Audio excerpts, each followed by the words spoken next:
Kata beliau rahimahullah ta'ala, dan jika ditimpa musibah dia bersabar. Doa beliau agar kita menjadi orang yang jika ditimpa musibah kita bersabar.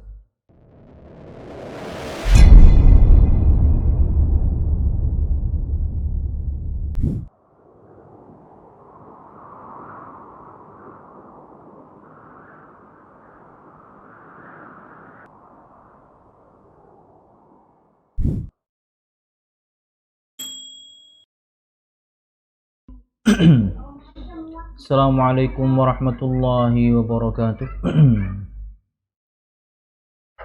Innal hamdalillah nahmaduhu wa nasta'inuhu wa nastaghfiruh wa na'udzu billahi min shururi anfusina wa min sayyiati a'malina.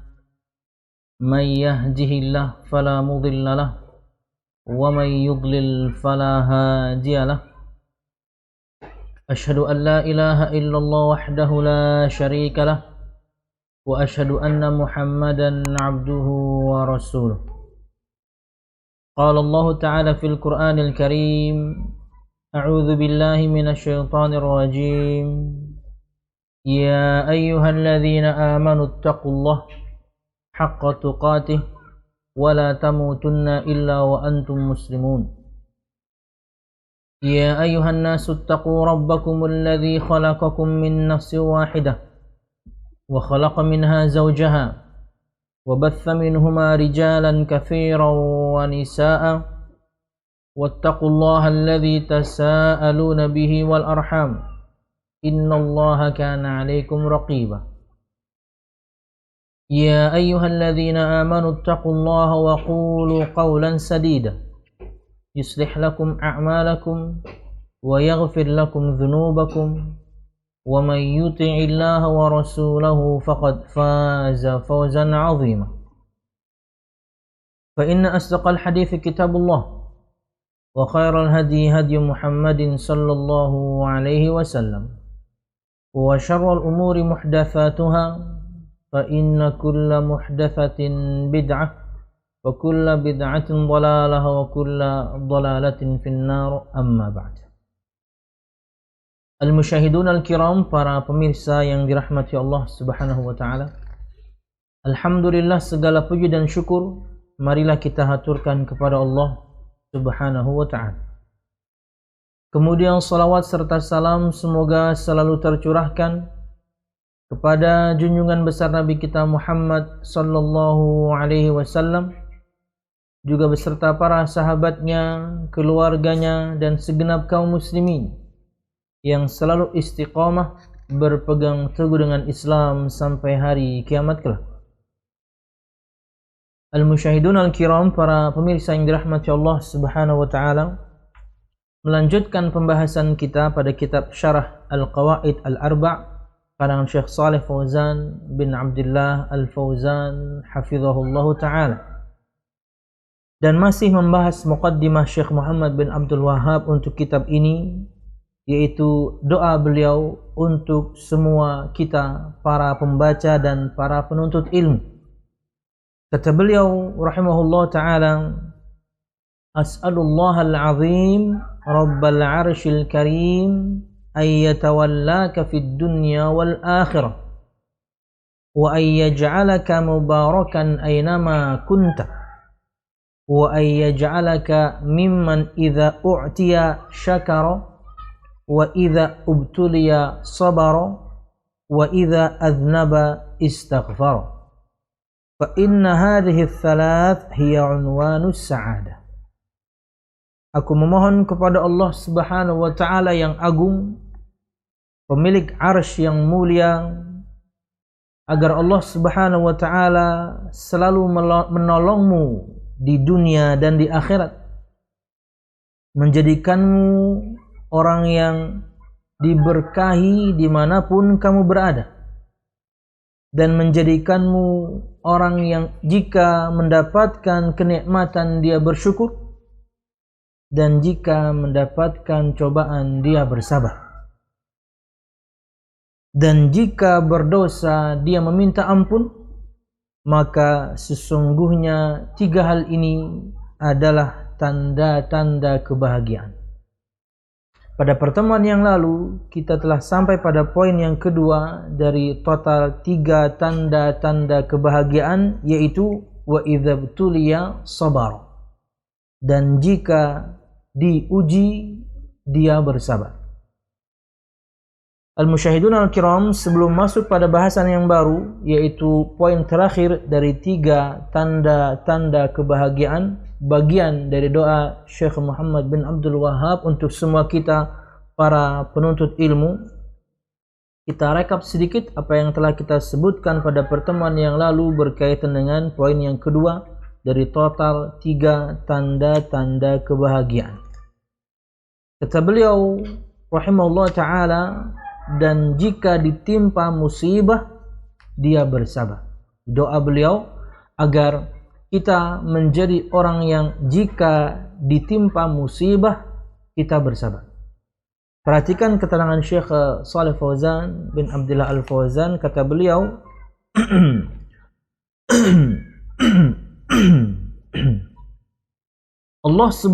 perhatikan halaman 13 untuk siapa saja dari ikhwah semuanya yang sudah mendapatkan kitab ini atau memiliki kitab ini. Mungkin nanti kita akan review juga ya.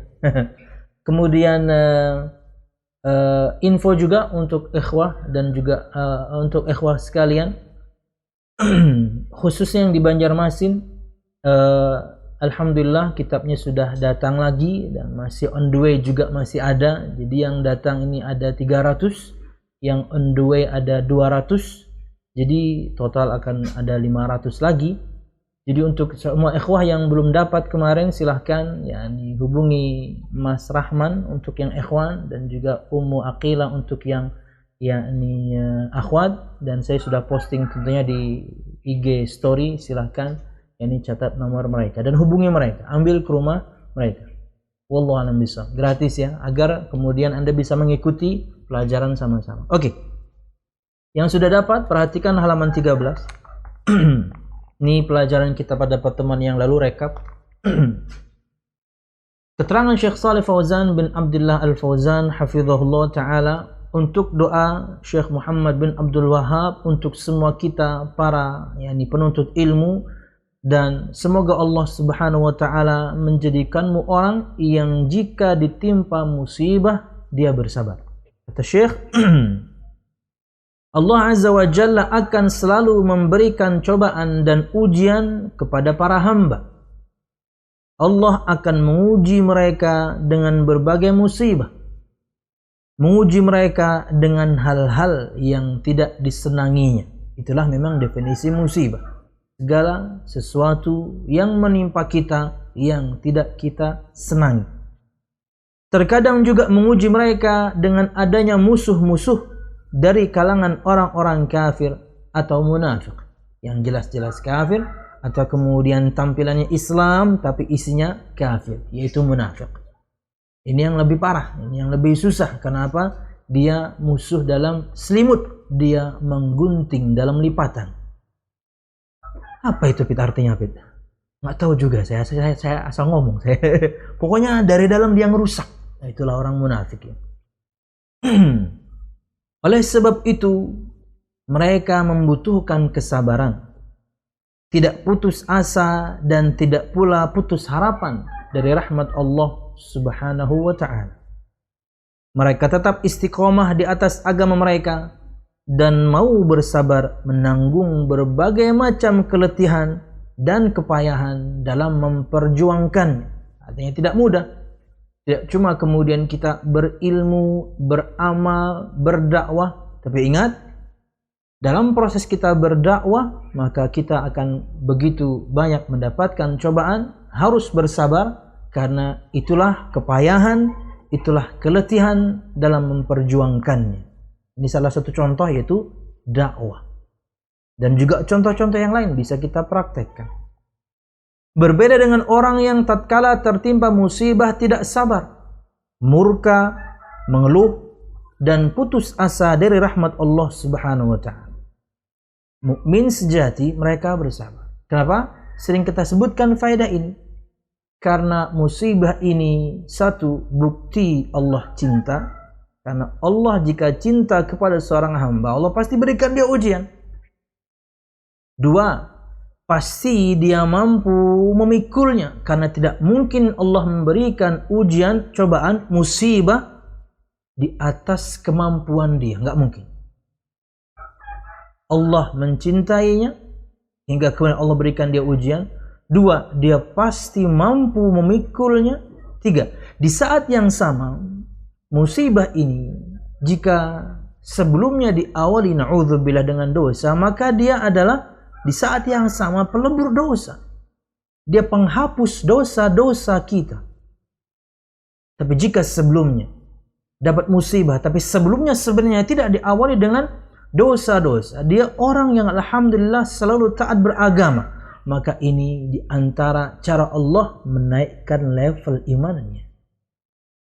Dan kemudian yang terakhir, yakni setelah musibah ini, setelah ujian yang berat ini, setelah hal yang menyedihkan ini, pasti ada kebahagiaan, ada kegembiraan, ada kelapangan. 5 hal yang harus Anda tanamkan pada diri, bahwasanya ketika kita mampu dan bersabar menjalaninya, banyak hal positif di baliknya, maka bersabarlah. Orang yang semacam ini, musibah yang dialaminya semakin bertambah berat dan semakin bertambah parah. Maksudnya yang tidak sabar. Maksudnya yang tidak sabar. Malah mencaci maki, malah murka, malah kemudian putus asa dari rahmat Allah. Kata Syekh, orang yang seperti ini, musibah yang dialaminya semakin bertambah berat dan semakin bertambah parah. Kita jangan begitu. Kita tidak putus asa. Orang yang putus asa, maka kemudian dia lanjut dengan maksiat. Kenapa? Karena nggak sabar. Kemaksiatan kemudian ditumpuk dengan kemaksiatan yang lain. Kenapa? Karena nggak sabar. Pengen kemudian mendapatkan kebahagiaan, ketentraman dengan instan. Nggak bisa. Harus capek. Harus letih dulu, baru Anda akan bahagia. Jangan ambil jalan pintas berkaitan dengan rizki, pakai pesugihan. Berkaitan dengan rizki, berbuat syirik, karena pengen cepat. Makin syirik akhirnya Anda, makin terjerumus kepada kesyirikan yang lebih dalam, akhirnya Anda. Bukan malah rizki yang didapatkan, tapi malah sebaliknya.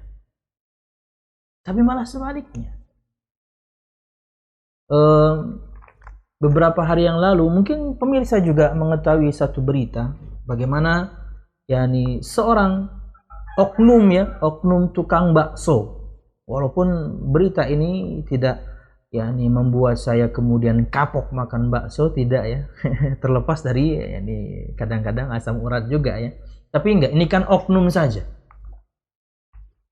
Tapi tentunya mencoreng tukang bakso yang lain. Tapi ini oknum saja. Di mana dia meludahi baksonya sebelum dihidangkan. Kalau anggapannya dia penderita COVID, kemudian dia ingin menyebarkan deritanya kepada orang lain, ya nggak masuk akal lah, dia sakit masih jualan.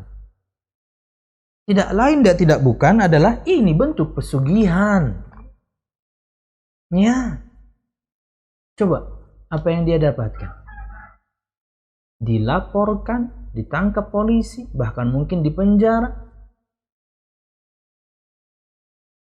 Itulah makna dari yakni sabda Nabi Muhammad SAW. Ingat satu cerita, ketika Nabi Muhammad SAW melihat seorang laki-laki menggunakan wahinah. Wahinah itu adalah gelang tapi dipakainya di lengan, bukan di pergelangan. Biasa gelang kan di pergelangan ya. Ini enggak gelang tapi di lengan sini, terbuat dari kuningan.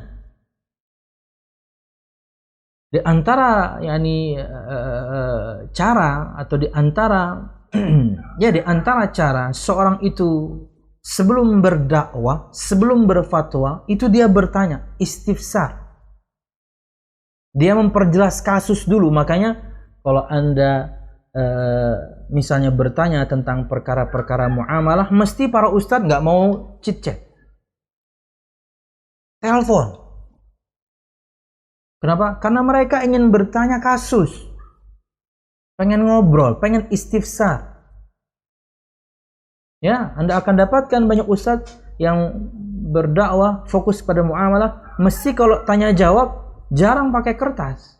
Dia pengen lihat langsung ekspresi si penanya, dia ingin istifsar bagaimana kasusnya. Nabi Muhammad studi dulu, studi kasus. Nabi Muhammad tanya dulu. Kata Nabi Muhammad, apa ini? Baru kemudian dia menerangkan, ini namanya wahai Rasul wahina. Dipakai supaya terhindar dari bahaya, dipakai supaya terhindar dari petaka. Oh, kata Nabi Muhammad SAW, inzi'ha fa innaha la taziduka illa wahnan. Fa in mitta wa hiya 'alaika ma aflahta abadan, atau kama qala sallallahu alaihi wasallam. Lepaskan, karena ia tidak menambahkanmu kecuali kelemahan. Dan jika kamu meninggal dan ia masih di lenganmu, dengan keyakinan yang tadi tentunya ya, maka kamu tidak pernah akan jaya selamanya. Lalu Syekh Shalih Fauzan bin Abdul Al-Fauzan juga dalam syarahnya menyebutkan, tadi tentunya satu hadis di antara hadis yang termaktub dalam kitab Tauhid milik Syekh Muhammad bin Abdul Wahab juga. Dalam Al-Mulakhas fi Kitab Tauhid, Syekh Shalih Fauzan menyebutkan satu faedah bahwasanya man asyraka billah umila binaqidi qasdih. Barang siapa yang berbuat syirik kepada Allah Subhanahu wa taala, maka dia akan dimuamalahi, maka dia akan diinteraksi. Benar enggak tuh bahasanya diinteraksi? Maka dia akan dimuamalahi dengan yang sebaliknya dari yang dia maksudkan. Nah, gimana tuh?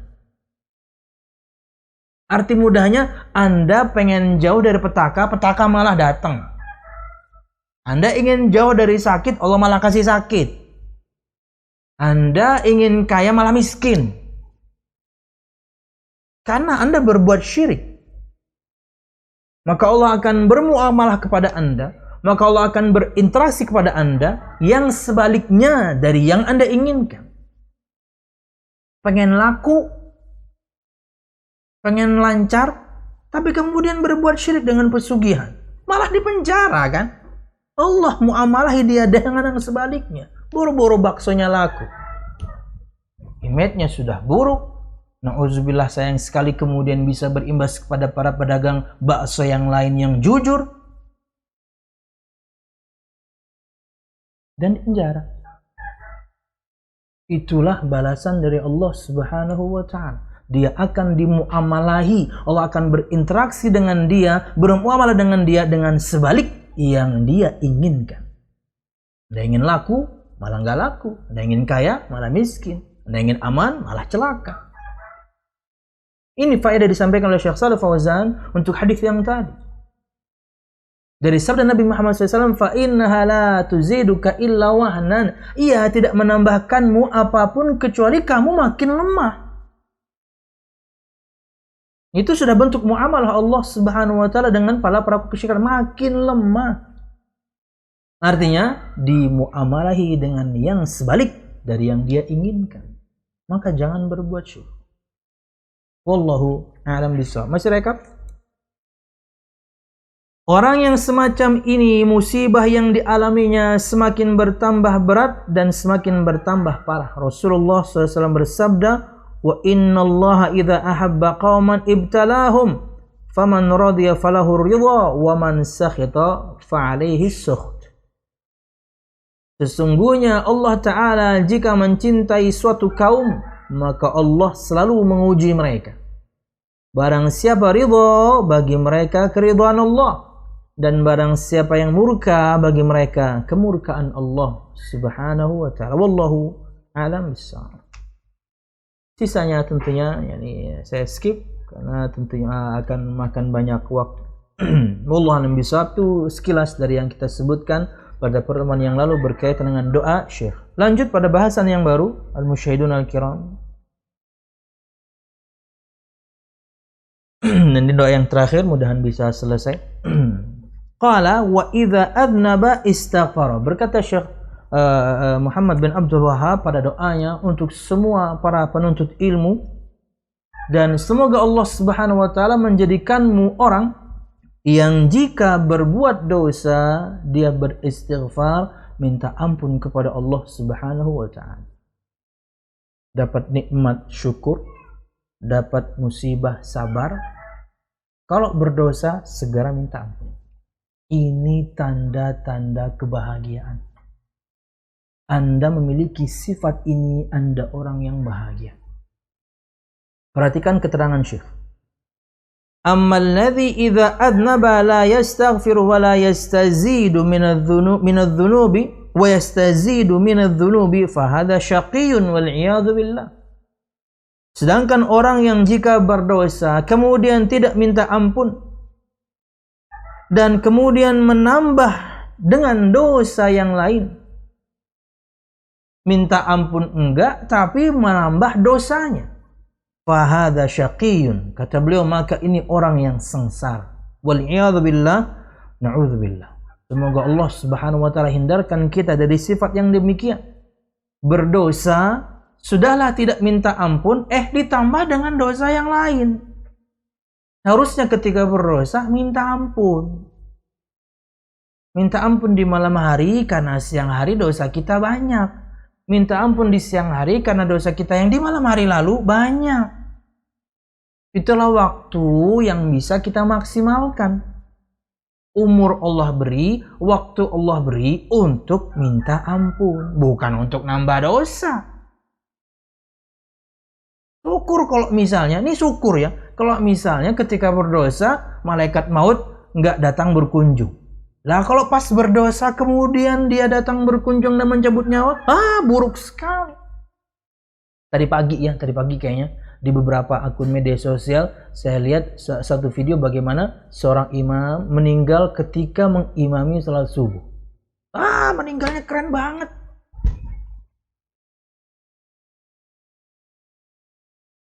Meninggalnya ketika sholat. Meninggalnya ketika sholat jadi imam subuh pula.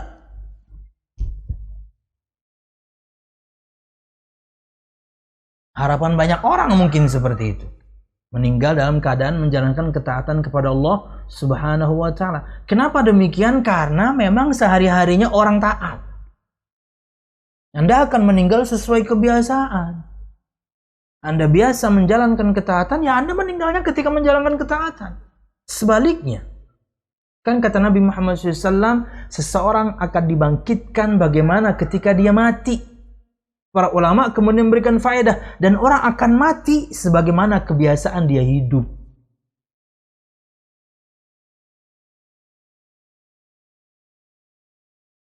Jangan juga kemudian seseorang merasa aman. Saya kan sering menjalankan ketaatan, maksiat sekali-kali juga nggak apa-apa. Jangan gitu. Kita nggak pernah tahu. Jangan-jangan selama ini ketaatan yang kita lakukan riak melulu. Pas bermaksiat, pas kemudian dia datang. Dia nggak ngasih kabar datangnya malaikat maut, datang cabut aja. Kita bukan Nabi dan Rasul yang kemudian diberikan tawaran dulu, mau mati sekarang apa ntar. Cabut. Sedang bermaksiat, na'udzubillah.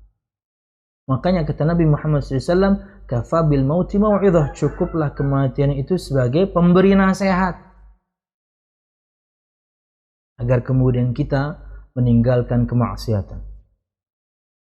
Lakinnal abdul mu'min kullama sadara minhu dzambun badara bit taubah. Akan tapi seorang hamba yang beriman, setiap kali muncul darinya satu perbuatan dosa, maka dia bersegera bertaubat. Apa itu taubat? Segera menjalankan ketaatan setelah sebelumnya melakukan kemaksiatan. Itulah taubat. Qala ta'ala walladzina idza fa'alu fahishatan aw zalamu anfusahum dzakarullaha fastaghfaru lidzunubihim wa may yaghfiru dzunuba illallah. Allah Subhanahu wa taala berfirman, perhatikan halaman 16. Dan juga orang-orang yang apabila mengerjakan perbuatan keji atau menganiaya diri sendiri, mereka ingat akan Allah lalu memohon ampun terhadap dosa-dosa mereka. Dan siapa lagi yang dapat mengampuni dosa selain Allah? Enggak ada. Allah yang Maha Pengampun. Kata Nabi Muhammad SAW,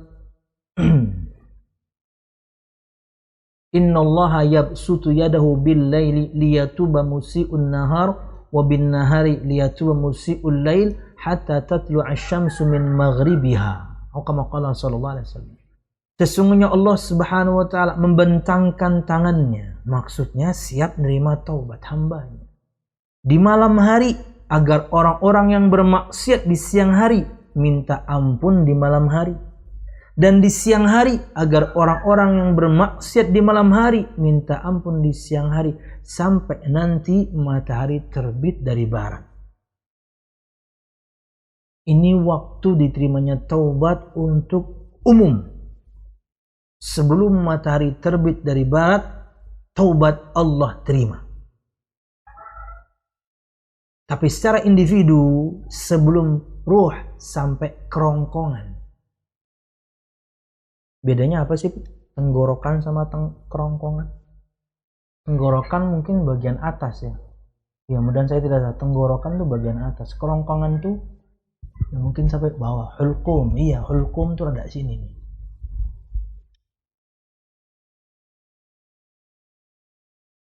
Kata Nabi Muhammad SAW, Inna Allah yaqbalu taubatal abdi ma lam yugharghir. Sesungguhnya Allah Subhanahu wa taala menerima taubat hambanya sebelum dia yugharghir. Ruh sampai kerongkongan. Di sini. Sebelum itu terjadi, Allah menerima taubat. Inilah orang-orang yang beriman. Allah sifati mereka dengan sifat yang demikian. Orang-orang yang apabila mengerjakan perbuatan keji atau menganiaya diri sendiri, zalim sama orang atau zalim pada diri sendiri, atau zalim kepada Allah dengan bermaksiat, mereka ingat akan Allah, lalu memohon ampun terhadap dosa-dosa mereka. Ya. Dan siapa lagi yang dapat mengampuni dosa selain Allah? Enggak ada. Allah yang Maha Pengampun. Al-Musyahidun Al-Kiram, kita sebutkan sedikit tafsir singkat untuk ayat ini.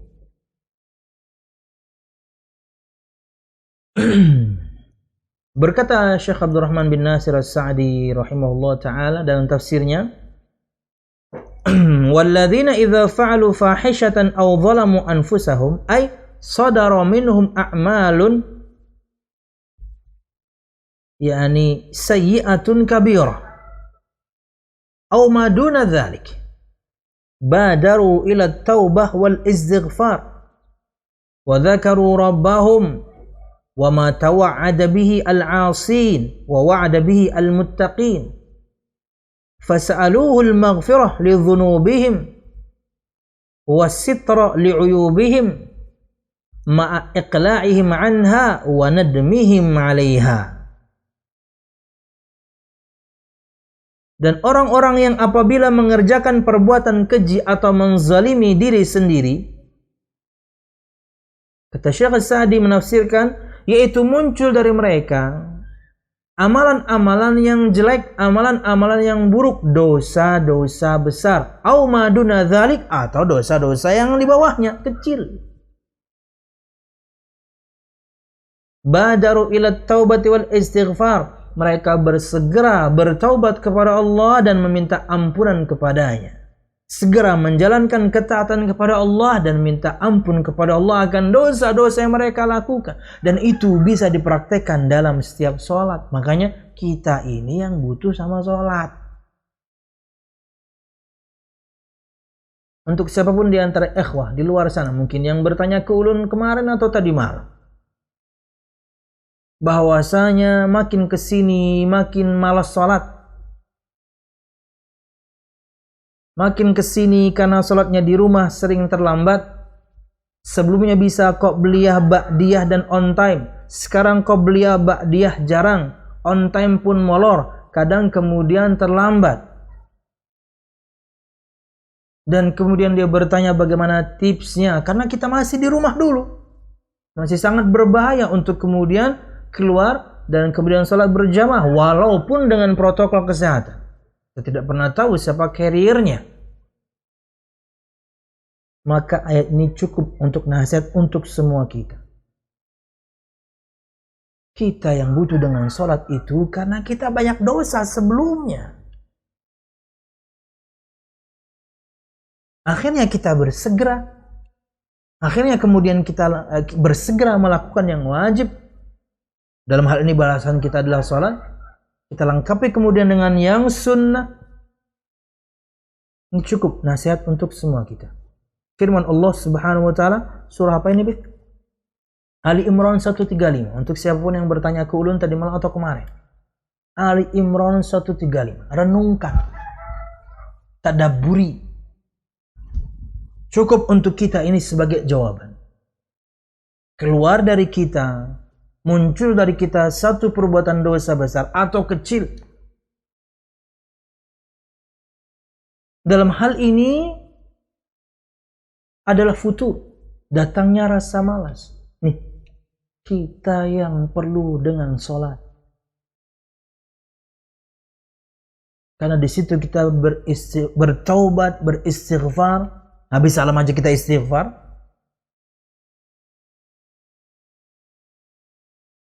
Maka tetaplah kembali kepada sifat rajinnya Anda sebelumnya. Kenapa? Kita perlu dengan sholat ini. Ini mungkin sholat kita yang terakhir. Akhirnya kemudian kita mempercantik sholat kita.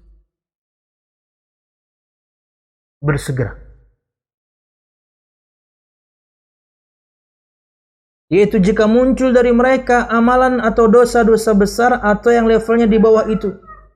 Mereka bersegera kepada pertaubatan kepada Allah dan minta ampun kepada Allah. Wa dzakaru rabbahum, dan mereka mengingat Allah. Ini orang yang beriman. Wa ma tawa'ada bihi al-'asin wa wa'ada bil muttaqin, dan mereka juga ingat apa saja ancaman-ancaman Allah kepada orang yang bermaksiat, dan mereka juga ingat apa saja janji-janji Allah untuk orang yang bertakwa. Akhirnya dia bertobat, akhirnya dia beristighfar karena tahu ancaman dosa yang dia lakukan berat. Akhirnya dia bertobat, akhirnya dia beristighfar karena dia tahu janji Allah untuk yang beriman luar biasa. Fas'aluhul maghfirata lidzunubihim, maka mereka memohon kepada Allah Subhanahu wa taala ampunan untuk dosa-dosa mereka. Wasitra li'uyubihim, dan mereka memohon agar Allah Subhanahu wa taala memberikan sitr, penutup dari aib-aib mereka. Ya jemaah, kalau bukan karena Allah menutupi aib kita, kita udah selesai dari lama. Mungkin bisa jadi karena Anda menutupi aib saudara Anda, akhirnya Allah tutupi aib Anda. Ya, itu sangat mungkin. Al-jaza'u min jinsil amal, balasan itu sesuai jenis amalan. Anda tutupi aib saudara Anda, Allah tutupi aib Anda. Tapi kita tetap memohon kepada Allah Subhanahu wa taala, ya Allah, tutupi aibku. Mau di rumah aja kayak nggak pernah keluar kayak, tapi kalau Allah yang bongkar ya kebongkar aja. Dan kalau Allah yang bongkar nggak ada yang bisa nutup.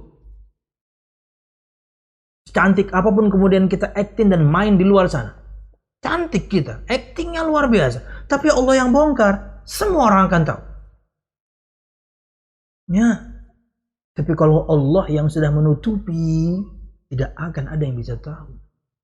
Ini nikmat yang lain yang kita dapatkan. Ditutupinya aib kita oleh Allah Subhanahu wa ta'ala. Wallahu a'lam bissawab. Wa ma'iqla'ihim anha. Tentunya bersama itu, mereka bukan cuma bertaubat dan minta ampun. Ingat Allah, ingat ancaman dosa, ingat janji akan pahala. Mereka memohon kepada Allah ampunan akan dosa-dosa mereka. Memohon kemudian agar Allah menutupi aib-aib mereka. Tapi merekanya berhenti dari dosa itu. Nah, ini taubat. Salah satu di antara syarat taubat yang banyak apa? Berhenti dari maksiatnya. Karena syarat taubat banyak. Di antara yang pertama, ikhlas karena Allah Subhanahu wa taala. Syarat kedua, al-iqla', berhenti dari maksiatnya. Kemarin lalai, sekarang rajin. Kemarin meninggalkan, sekarang lakukan. Kemarin melakukan maksiat, sekarang berhenti. Dan kalau berkaitan dengan hak sama anak Adam, minta maaf sama orang. Itulah al-iqla', itulah berhenti dari maksiat. Wa nadimaha 'alaiha, dan mereka kok wa nadimaha sih? Wa nadmihim dan penyesalan mereka atas dosa tersebut. Syarat taubat yang lain apa? An-nadam. Ada penyesalan. Bahkan mungkin sampai level meneteskan air mata akan dosa yang pernah dia lakukan. Kenapa? Karena hatinya masih baik. Dia melakukan kesalahan, tapi hatinya masih baik. Hingga kemudian dia ada penyesalan. Bukan orang yang nggak pernah nyesel, apalagi kemudian berdosa, terang-terangan, belak-belakan. Boro-boro nyesel. Dia pertontonkan malahan maksiatnya. Nauzubillah. Ada penyesalan. Kata Nabi Muhammad SAW, dalam hadis yang dikeluarkan oleh Imam At-Tirmidzi, mudah saya tidak salah. Ainani la tamassuhuman nar, ainun bakat min khasyatillah. Minha ainun bakat min khasyatillah. Ada dua pasang mata yang tidak akan disentuh api neraka Allah. Tidak disentuh, apalagi kemudian masuk ya. Disentuh aja enggak. Nabi Muhammad menyebutkan mata, ya maksudnya menyebutkan bagian, tapi maksudnya seutuhnya. Nabi Muhammad sebutkan bagian dari tubuh ini yaitu mata, tapi maksudnya ya orangnya nggak akan disentuh. Salah satu di antaranya mata yang menangis karena takut akan azab Allah Subhanahu wa taala. Dan itu tidak akan terjadi kalau orang tidak menyesal. Ketika menyesallah air mata itu berlinang. Anda pernah kemudian meneteskan air mata karena dosa yang pernah Anda lakukan, hati Anda masih lembut. Syukuri itu, hati Anda lembut. Syukuri itu. Ya, nangis. Wallahu a'lam bishawab. Dan kemudian syarat yang lain, al-azmu bi alla ya'ud, tekad kuat untuk tidak mengulang. Dan kemudian syarat yang lain sudah kita sebutkan tadi di bahasan, waktu yang masih ada. Inilah 5 syarat pertaubatan. Waktu yang masih ada artinya sebelum matahari terbit dari barat secara umum dan sebelum ruh sampai kerongkongan secara khusus. Wallahu a'lam bishawab. Kembali kepada kitab. Kemudian firman Allah Subhanahu wa taala, "Innamat taubatu 'ala Allahi lilladzina ya'maluna as-su'a bi jahalah tsumma yatubuna min qarib." Yang artinya adalah firman Allah Subhanahu wa taala dalam surah An-Nisa ayat 17. Sesungguhnya taubat di sisi Allah hanyalah bagi orang-orang yang mengerjakan kejahatan lantaran kejahilan, yang kemudian mereka bertaubat dengan segera. Kita ingin sebutkan tafsirnya, tapi cukup panjang sebenarnya. Tapi salah satu di antara makna kejahilan di sini, Syekh Shalih Fauzan sebutkan dalam syarahnya. Mudah-mudahan waktu cukup kita sebutkan saja tafsirnya, karena makna jahil di sini banyak.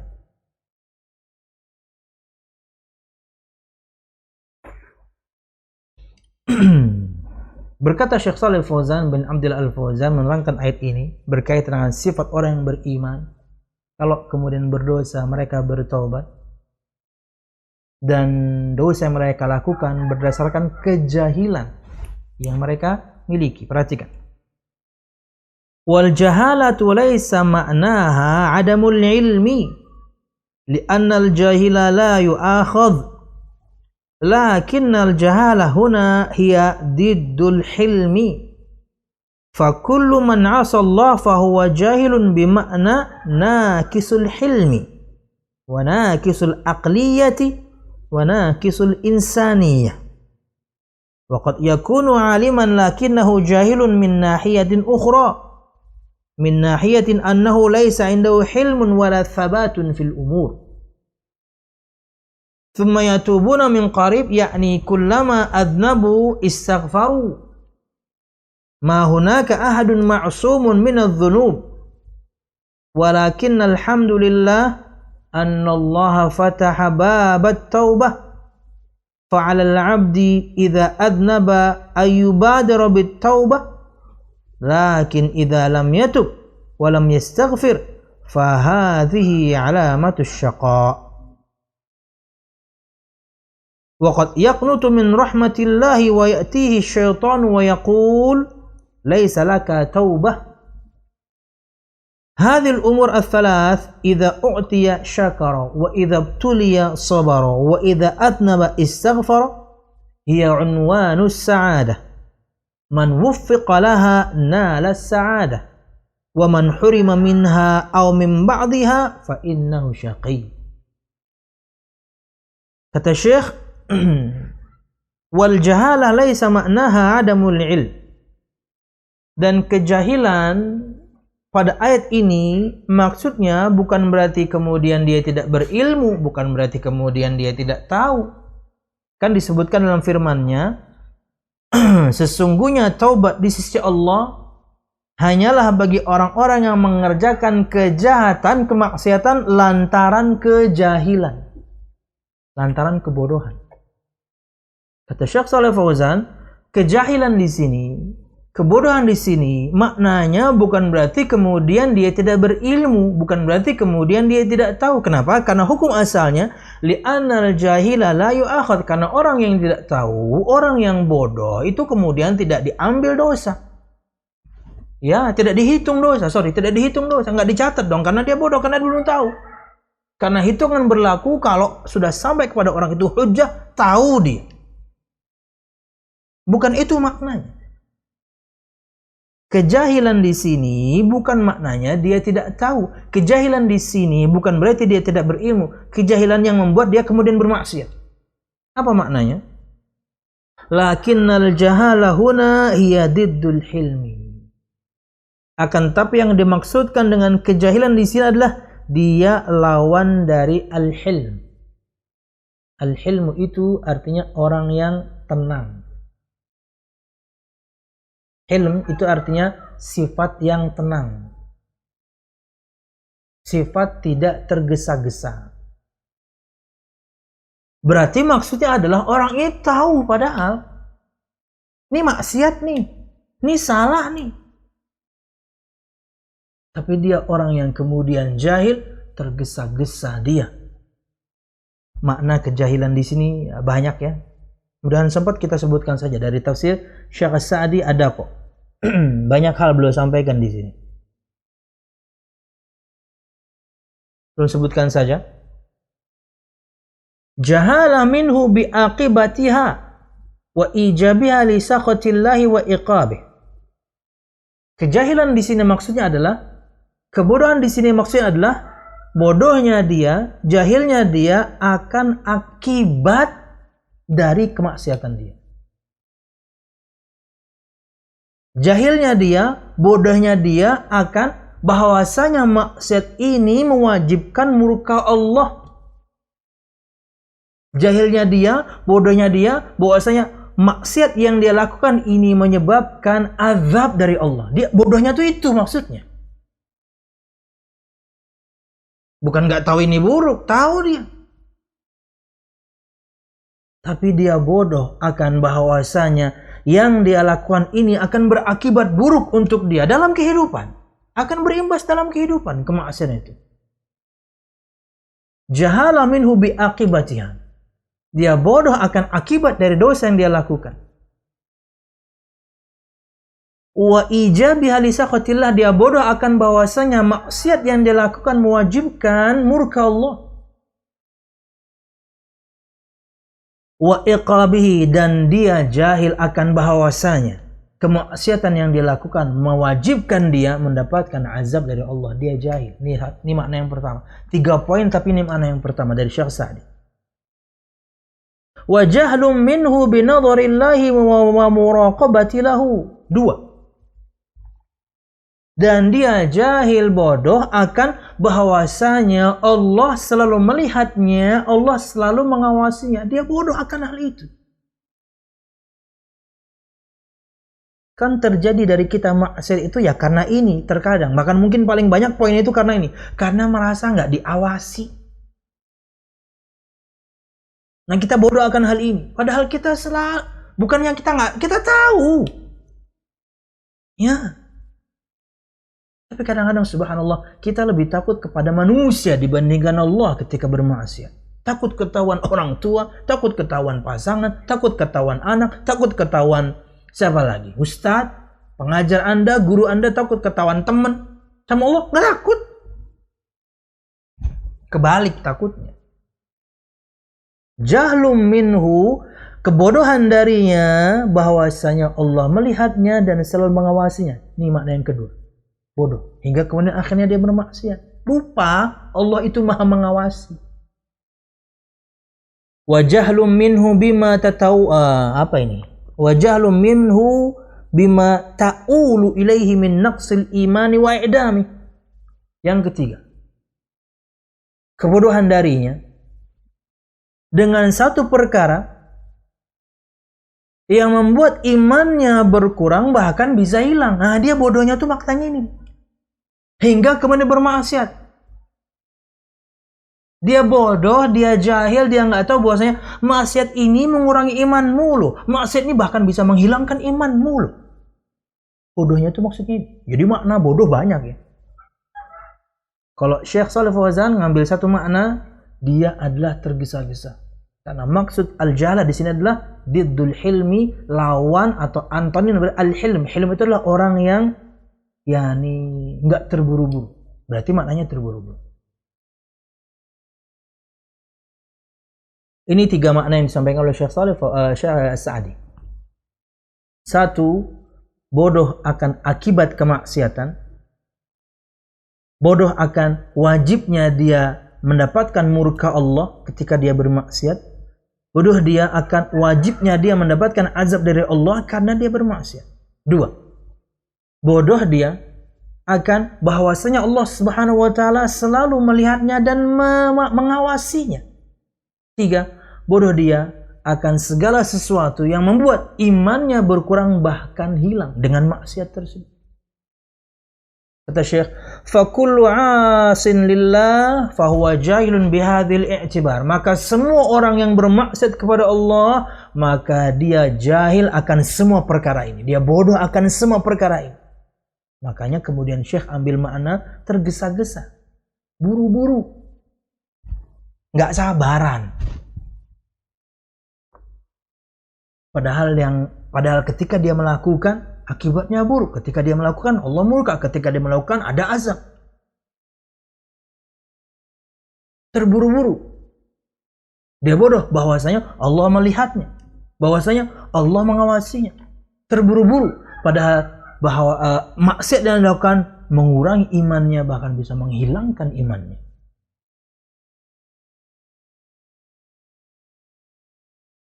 Kata Syekh, fahuwa jahilun bihadil i'tibar, maka semua pelaku maksiat kepada Allah dia bodoh akan semua makna ini, wa in kana aliman bitahrim, walaupun dia tahu akan keharamannya. Tahu ini yang lu sebutkan tadi. Karena hati nurani, hati ini itu memberikan fatwa kok. Kalau masih bagus loh ya. Hatinya ya masih ada bintik-bintik hitam tapi nggak menutupi semua jantungnya. Alarmnya masih nyala sebenarnya. Mau melakukan kemaksiatan sebenarnya udah nggak nyaman dia. Dia tahu nih haram. Cuman semua makna ini dia bodoh dia bodoh tentang. Akhirnya dia terburu-buru dan bermaksiat kepada Allah Subhanahu wa taala. Wallahu a'lam bishawab. Kemudian kembali kepada keterangan Syekh Shalih Fauzan, fakullu man 'asallah fahuwa jahilun bimakna naqisul hilm. Maka semua orang yang bermaksiat kepada Allah, maka dia adalah orang yang jahil akan makna berkurangnya dia akan ketenangan. Artinya dia menjadi orang terburu-buru. Berkurangnya akal dan berkurangnya peri kemanusiaan. Itulah kalau seorang bermaksiat kepada Allah Subhanahu wa taala. Wa qad yakunu aliman lakinnahu jahilun min nahiyatin ukhra. Terkadang orang itu tahu tapi dia bodoh dalam sisi yang lain. min nahiyatin annahu laisa indahu hilmun wala thabatun fil umur. Dari sisi karena dia kemudian tidak tahu bahwasanya yakni dia tidak memiliki keteguhan dalam iman hingga kemudian dia tergesa-gesa, makanya dia bermaksiat kepada Allah Subhanahu wa taala. Kemudian makna firman Allah, "Tsumma yatubuna min qarib", kemudian mereka bersegera, disebutkan ini terjemahannya, kemudian mereka bertaubat dengan segera. Artinya kata Syekh, kullama adnabu istaghfaru. Setiap kali mereka berdosa, mereka segera minta ampun. Ma hunaka ahadun ma'sumun min adz-dzunub. Tidak ada seorang pun di luar sana yang kemudian terbebas dari dosa.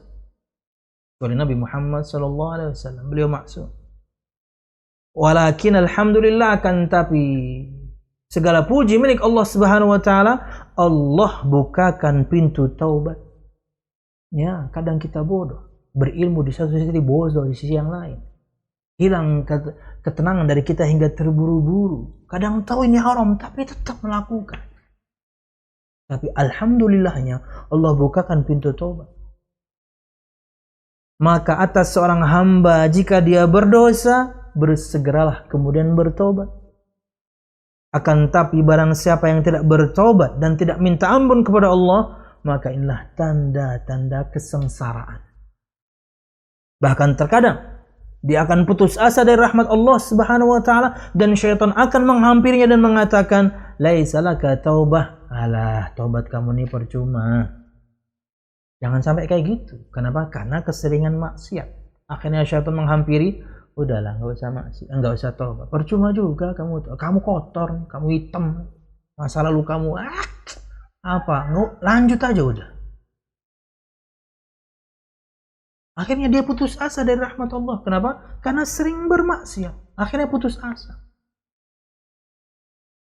Kemudian penutup, wahadil umur ats-tsalath, dan 3 perkara ini kata Syekh, apabila diberikan nikmat bersyukur, apabila dapat ujian bersabar, apabila berdosa minta ampun, ia adalah tanda-tanda kebahagiaan. Sebaliknya, man wuffiqa laha nala sa'adah. Barang siapa yang Allah berikan taufik untuk 3 hal ini, Allah jadikan dia hamba dapat nikmat syukur, Allah jadikan dia hamba dapat musibah sabar, Allah jadikan dia hamba bermaksiat bertaubat, maka dia akan mendapatkan kebahagiaan. Wa man hurima minha, dan barang siapa yang diharamkan darinya, au min ba'di, atau sebagian darinya, fa innahu syaqi, maka dia adalah orang yang sengsara. Wallahu a'lam bishawab. Inilah doa dari Syekh Muhammad bin Abdul Wahhab dalam muqaddimahnya untuk semua kita, agar Allah, dan kemudian beliau awali dengan bertawassul dengan asma dan sifatnya. Dan kemudian beliau mendoakan agar kita selalu Allah tolong dunia akhirat. Allah berkahi dimanapun kita berada. Dan menjadi orang yang apabila mendapatkan nikmat bersyukur. Kemudian ketika mendapatkan musibah bersabar. Dan ketika berdosa segera beristighfar untuk minta ampun. Doa dari beliau untuk semua kita para penuntut ilmu. Semoga Allah Subhanahu wa taala betul-betul jadikan kita hambanya sesuai dengan doa beliau ini yang penting kita aminkan. Allah tolong kita dunia akhirat. Allah berkahi kita dalam kehidupan kita semuanya. Umur, harta, anak, keluarga, rizki, berkah selalu dimanapun kita berada. Kalau dapat nikmat bersyukur, kalau dapat ujian bersabar, dan jika berdosa segera beristighfar. Amin ya rabbal alamin. Ini yang bisa kita sampaikan. Mudah-mudahan bermanfaat. Salah dan khilaf, mohon maaf. Mudah-mudahan kajian kita diberkahi Allah Subhanahu wa taala. Amin ya rabbal alamin. Subhanakallah. Sebelum saya tutup, kita seperti biasa masuk ke pertanyaan.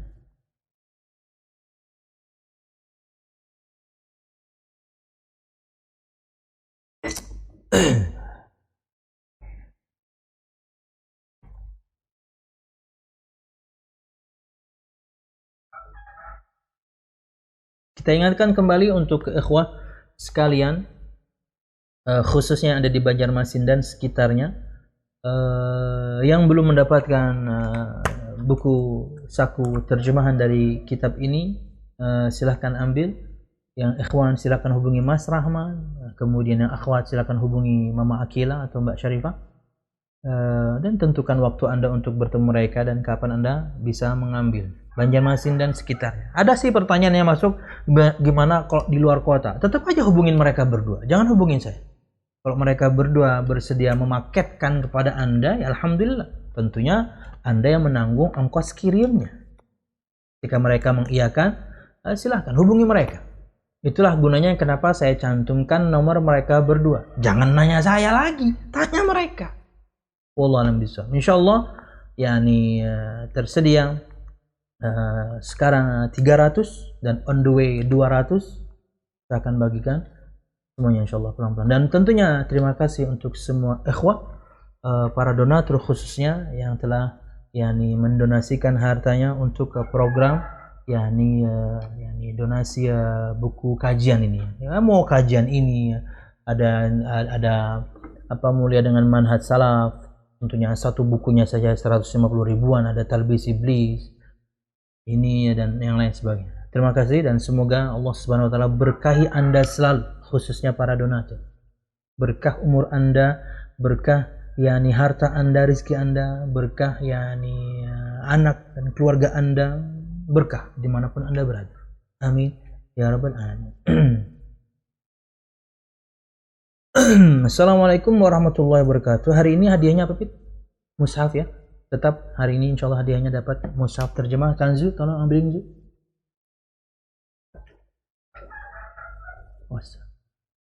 Hari ini insyaallah tetap dapat Quran terjemah. Yang di Banjarmasin silahkan nanti akan dihubungi Akh David. Yang di luar kota insyaallah kita akan paketkan dan Anda yang tanggung akibatnya. Maksudnya ongkos kirimnya. Assalamualaikum Ustaz. Waalaikumsalam. Apakah boleh sholat sambil meayun anak? Waduh.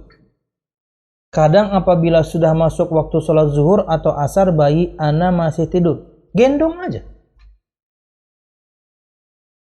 Gendong aja. Wallahu a'lam bishawab. Ketika Anda yakni dan kalau nggak salah di ufit.com atau di carasolat.com diperlihatkan cara sholat sambil gendong anak. Ya, Nabi Muhammad melakukannya. Beliau gendong anaknya Zainab. Padahal kan Zainab radhiyallahu anha bisa aja bawa, tapi dengan itu Nabi Muhammad berikan kita suatu contoh, gendong. Ketika mau ruku beliau letakkan. Ruku, sujud, duduk di antara dua sujud, ketika mau berdiri gendong lagi.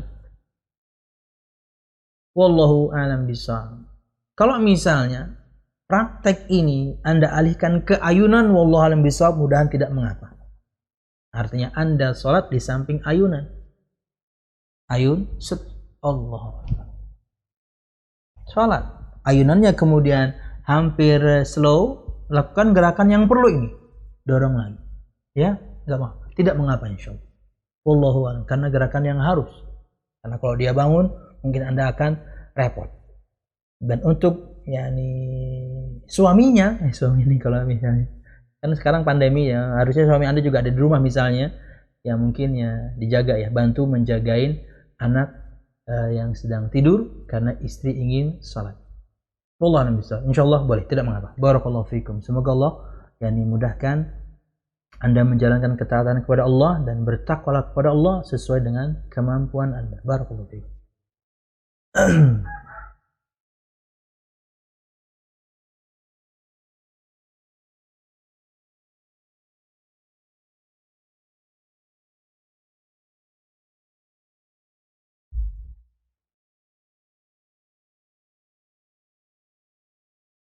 Pertanyaan kemarin ini. Baca aja Bit.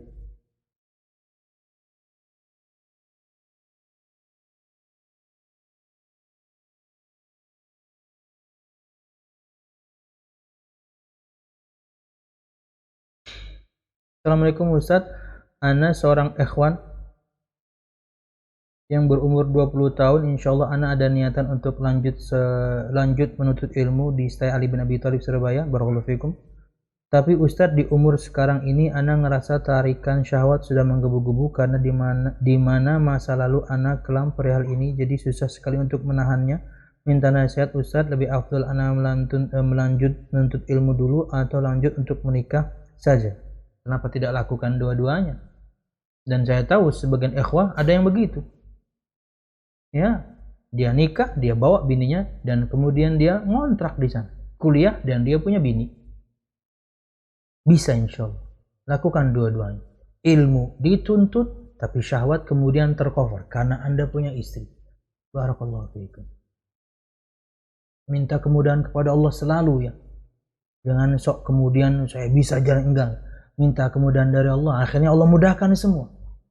Biar Anda mudah untuk menuntut ilmu sambil menikah.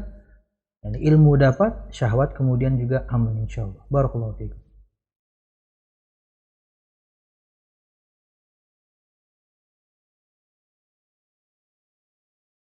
Minta izin, bolehkah mendownload kajian Ustadz Khairullah melalui aplikasi untuk disimpan pribadi dan untuk keluarga saja, tidak diperjualbelikan? Nah, silahkan, nggak ada masalah, download aja, nggak ada masalah.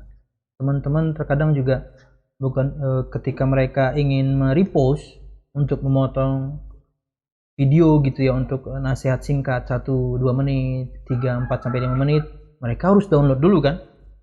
Nggak bisa kemudian lagi live dipotong, nggak, download dulu baru dipotong. Silahkan, no problem. Asal kemudian untuk teman-teman yang memotong yang tidak merubah makna yang ulun sampaikan, untuk teman-teman yang memotong tidak merubah atau membuat orang salah paham akan apa yang saya sampaikan. Dan ingat, jangan lupa ketika Anda memotong pun sertakan link aslinya. Jadi orang akan tahu bahwasanya kajian fullnya bagaimana, supaya orang tidak salah paham, karena mungkin potongan Anda salah, tapi ketika di link aslinya, oh sedang bahas itu rupanya, jadi ketahuan. Wallahu a'lam. Barakallahu fiikum.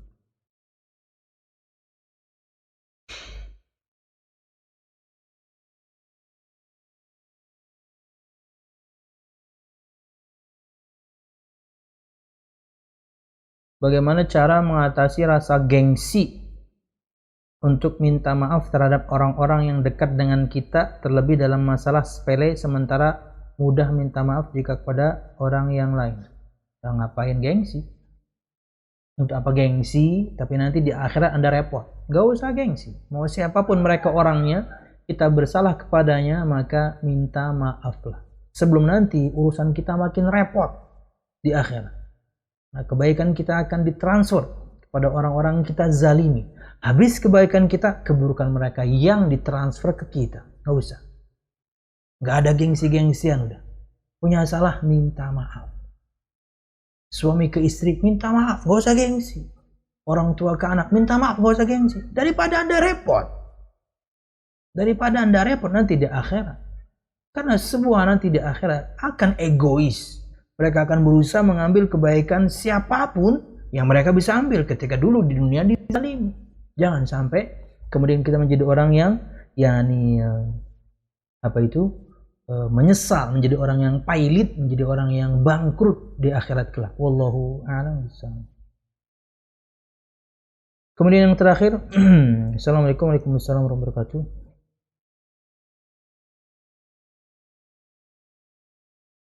Mohon penjelasannya, kami dari orang yang kebanyakan mempunyai grup WA pengajian Al-Quran. Siap. 2-3 hari menyelesaikan bacaan Al-Quran 1 juz. Dan kalau ada anggota dari keluarga grup yang sakit atau meninggal, kami niatkan untuk mengirim pahala ini apakah ini dibenarkan dalam syariat? Wallahu a'lam bishawab. Berkaitan dengan menghadiahkan pahala bacaan ini ada khilaf di kalangan para ulama. Dua di antara imam mazhab mengatakan tidak sampai, 2 dari kalangan 4 imam mazhab ini mengatakan sampai. Allah ada khilaf di kalangan para ulama. Ini saya tidak ingin masuk ke dalam perkara tersebut. Tapi yang jelas, kalau Anda ingin berbuat baik kepada orang yang sudah meninggal, doakan ampunan untuk mereka. Keluarlah dari perselisihan. Sampai enggak ya bacaan Quran ini? Sampai. Oh enggak, ribut. Padahal ada solusinya dari awal, dari sabda Nabi Muhammad SAW. Apa itu? Doakan. Mintakan ampunan untuk mereka. Doakan kebaikan untuk mereka, yaitu mintakan mereka ampunan. Mereka mungkin orang tua kita, pasangan kita, anak kita, atau siapapun orang kita cintai atau kaum muslimin secara umum, mohonkan untuk mereka ampunan, itulah yang lebih tepat. Tapi dalam perkara menghadiahkan bacaan pahala, maka ini ada khilaf di kalangan para ulama. Wallahu a'lam bishawab. Cukup ya, 5 ya. Mudah-mudahan bermanfaat. Salah dan khilaf ulum, mohon maaf. Mudah-mudahan kajian kita diberkahi Allah Subhanahu wa taala. Amin ya rabbal alamin. Semoga siapapun di antara kita memiliki tanda-tanda kebahagiaan tadi. Jika mendapatkan nikmat bersyukur, jika mendapatkan musibah bersabar, dan jika berdosa segera beristighfar. Wallahu a'lam bishawab. Subhanakallahumma bihamdika asyhadu an la ilaha illa anta astaghfiruka wa atubu ilaik. Wassalamualaikum warahmatullahi wabarakatuh.